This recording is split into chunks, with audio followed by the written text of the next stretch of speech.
Shalom, I'm Messianic Rabbi Zev Porat, and welcome to a special outreach update from Israel. We were led by the Ruach HaKodesh, by the Holy Spirit, to go down to the city of Rehovot and preach the gospel in a synagogue. The Bible verse that God gave us was Luke chapter 12, verse 11.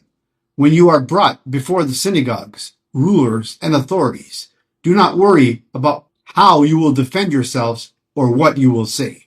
There's always strong spiritual warfare when you preach the gospel, but especially when you're going to walk into a synagogue. Please like and subscribe this video and forward to as many as possible. We need as much people as we can praying for us as we preach the gospel here in Israel and around the world. It's very dangerous to go down and preach the gospel in a synagogue, but if the Holy Spirit sent you, the Holy Spirit's going to speak through you and protect you.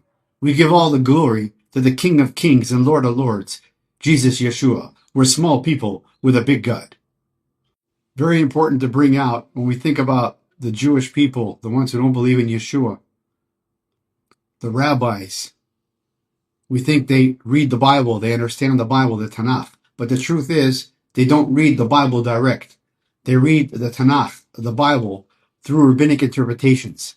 They have books that interpret the Bible and books that interpret the books that interpret the Bible, such as the Zohar, such as the Gemara, such as the Talmud. These books are not from the Ruach HaKodesh, from the Holy Spirit.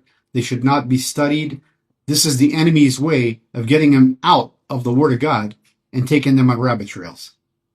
So watch what happens when I enter a synagogue and the main rabbi of the synagogue tries to take me on a rabbit trail in one of the books.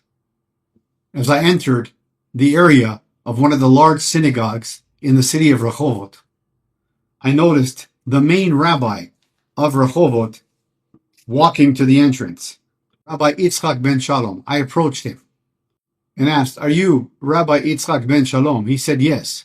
I introduced myself. He asked, "What are you doing here?" "The classes only started in about 2.5 hours. I said, "I didn't come for the classes." He said, "Then what did you come for?" "I came to talk to you." Rabbi Yitzchak was puzzled and said, "How did you know that I would be here?" I said, "I didn't know, but God knew." I can tell Rabbi Yitzchak was really on guard. And he asked me, "What God are you talking about?" I said, "There's only one God. Elohei Avraham, Elohei Yitzchak, ve'Elohei Yaakov. The God of Abraham, Isaac, and Jacob." He said, "Amen." I then asked the rabbi, "I have a few questions to ask you. Since you're a rabbi, and you know the Tanakh, the Bible, good." He said, "Yes." We then sat down on a bench near the synagogue and started to study the Word of God. As I was sitting, the team were praying. I asked Rabbi Yitzchak ben Shalom, "Who has ascended into heaven?" He said, "God." I said, "Who can gather the winds in his fist?" He said, "God." I said, "Who has bound the waters in a garment?" He said, "God." "Who has established all the ends of the earth?" He said, "God." I said, "Rabbi, are you sure?" He said, "Yes." Then asked the rabbi, "Who is the Son in the Bible?" He said, "Israel." "Can Israel ascend into heaven?" He said, "No." "Can Israel gather the wind in the fists?" He said, "No." I then turned the Bible to Proverbs chapter 30, verse 4, and read in Hebrew together with the rabbi. "Who has ascended into heaven or descended? Who has gathered the wind in his fists?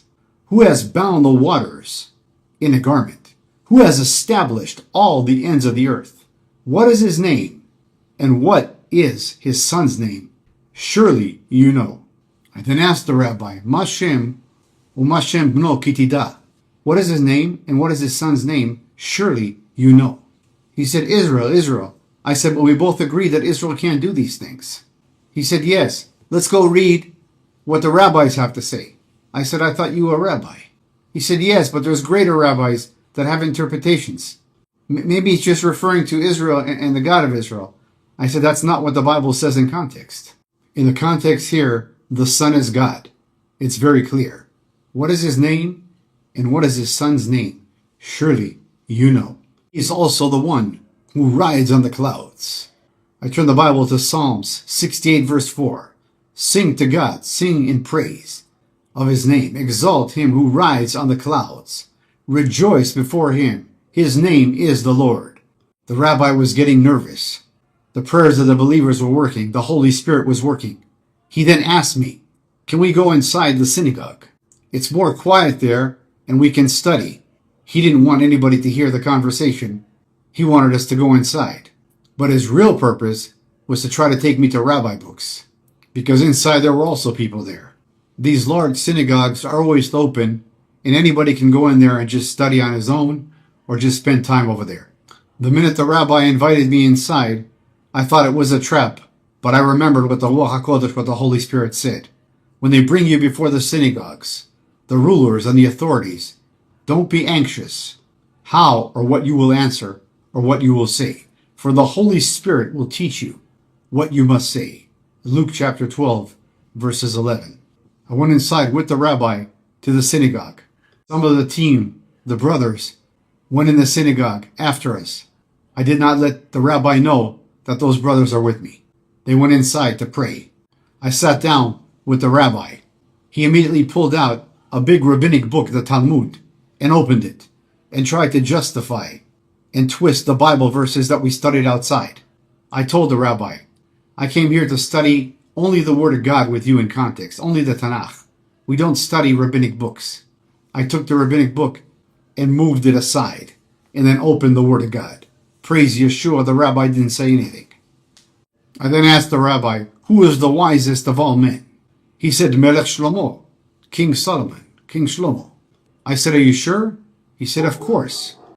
That big rabbinic book that you wanted to take me to read, was King Solomon smarter than the rabbis that wrote that? He said, of course. I said, then let's read what Melech Shlomo said about those books. That's the reason he wanted to take me inside the synagogue. He wanted to pull me to those rabbinic books. But praise Yeshua, greater is he in us than the one in the world. I turned the Bible to Kohelet Shlomo, Ecclesiastes 12, verses 11 and 12, and read together with the rabbi.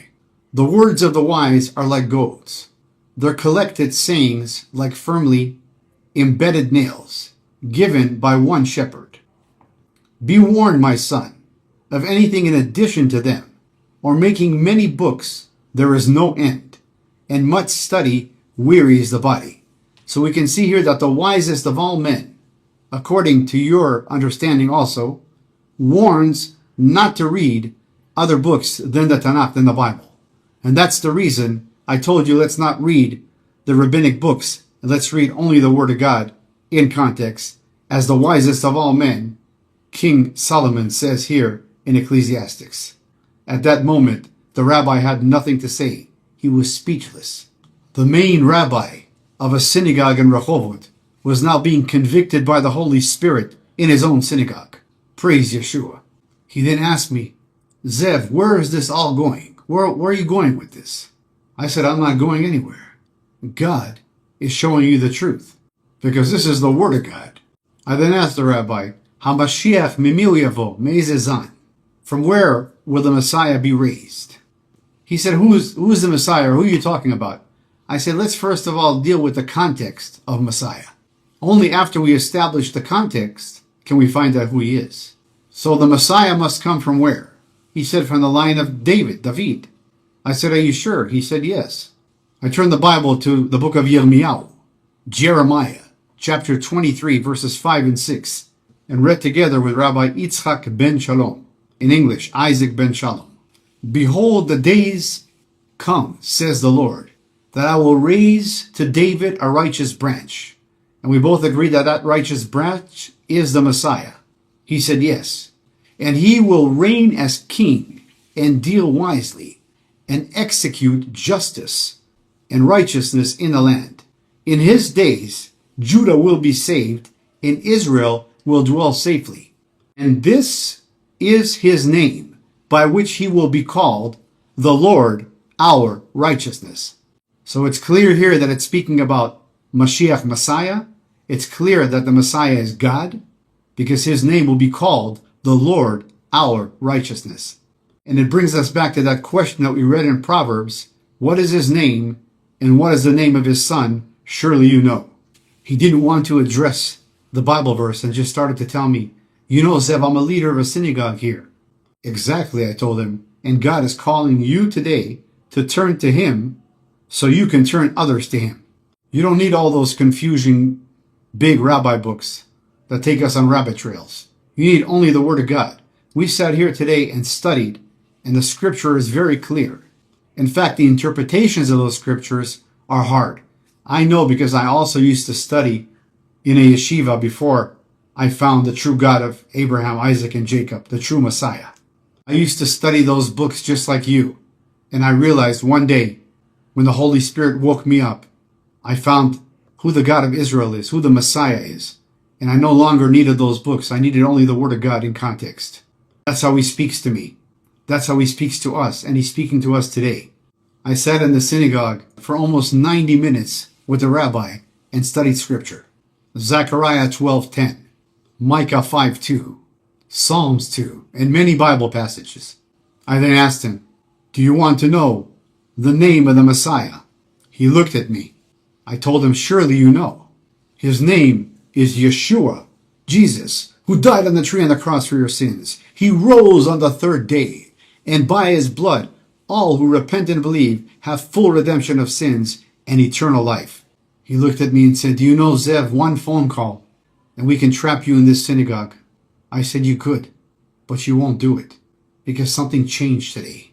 You saw the truth. God loves you." At that moment, something supernatural happened. Rabbi Yitzhak ben Shalom told me, "I want to be upset with you, Zev, but I can't. I don't know why." I told him, "It's called the Holy Spirit, the Ruach HaKodesh, is working. The Ruach HaKodesh is convicting you." He told me this is a lot to grasp. I told the rabbi, I studied the Scriptures for over 4 years until God opened my eyes. Take your time, seek revelation, ask for the truth, and God will give you the truth. And the truth can only do one thing, and that is to set you free. And that's found in Psalms 119, verse 45. I will walk about in freedom. The rabbi and I then walked out of the synagogue. We shared contact information together and agreed to meet on the internet and possibly in person again. One thing is certain, Rabbi Yitzhak ben Shalom and all those that heard the gospel will never be the same again. And for this we give all the glory to the King of Kings and Lord of Lords, Jesus Yeshua. Stand with us in prayer for Rabbi Yitzhak ben Shalom, that he'll come to know that Yeshua is the Messiah, Yeshua is God, that he'll have visions, he'll have dreams, and the Holy Spirit will open his eyes to the truth. Until next time, I'm Messianic Rabbi Zev Porat, sending you blessings from Israel in the mighty name of the King of Kings and Lord of Lords, Al Yeh Yehuda, the Lion of the tribe of Judah, the great I Am, Jesus Yeshua. Amen.